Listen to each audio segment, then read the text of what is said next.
I think there's overwhelming evidence that it was NATO expansion into Ukraine that drove this train.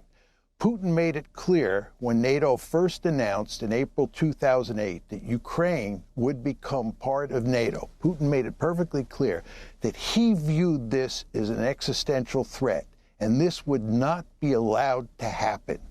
And the invasion on February 24th, 2022, was driven in large part by fear of NATO expansion. And what that means is that Putin sees NATO expansion. He sees Ukraine and NATO as an existential threat. And because he sees it as an existential threat, he's unwilling to compromise.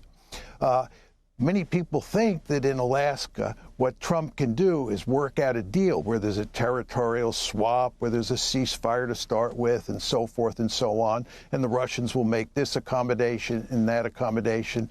That's not true. The Russians have laid out their demands from the very beginning. They have not wavered at all. And the reason they have not wavered is because they view Ukraine in NATO as an existential threat.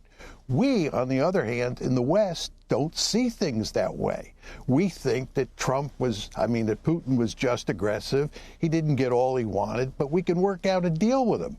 I don't think that is an accurate description of reality. I think, again, you want to understand that Ukraine has to be a neutral state. There can be no Ukraine in NATO.